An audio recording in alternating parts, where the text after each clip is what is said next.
आज माझी बायको मला म्हटली, की "मी येते म्हणे तुमच्यासोबत डोनेशन करण्यासाठी." म्हटलं, "चल, माझ्यासोबतही कोण नाहीये. तेवढीच माझी हेल्प पण होईल आणि तिलाही बाहेर फिरायला भेटेल." त्यामुळे आम्ही आज वडापाव आणि समोसे घेतलेत डोनेशन करण्यासाठी. पण आज आम्हाला एवढा प्रॉब्लेम होईल असं मला माहिती नव्हतं, कारण की आम्ही जेवढे वडापाव आणि समोसे घेतले होते, त्यातले बरेचसे लोकांना जे द्यायचे होते, ते लोकं आज जागेवर नव्हते. म्हणजे आज शनी मंदिर परिसरामध्ये काही लेडीज दिसल्या, त्यांना आम्ही डोनेट केलं.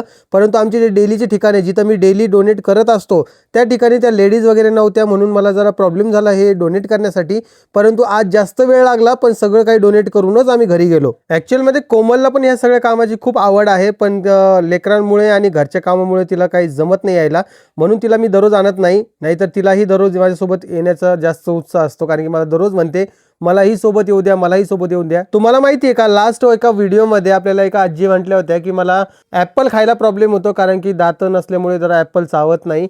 त्यामुळे आता आपण ठरवलेलं आहे, की ॲपलसारख्या अशा कडक वस्तू द्यायच्याच नाही. आपण वडापाव किंवा समोसा किंवा मग दाल राईस असं काहीतरी देण्याचा प्रयत्न करूया. परंतु हे सगळं देण्यासाठी मला तुमच्या सपोर्टची गरज आहे. तर तुम्हाला कुठेही पैसे द्यायचे नाहीये. तुम्हाला फक्त एक फॉलो करायचं आहे. तुम्ही फॉलो कराल तर कुठल्यातरी एका गरीबाचं पोट भरू शकतं. म्हणून नक्की फॉलो करा आणि व्हिडिओला लाईक करून एक कमेंट करा.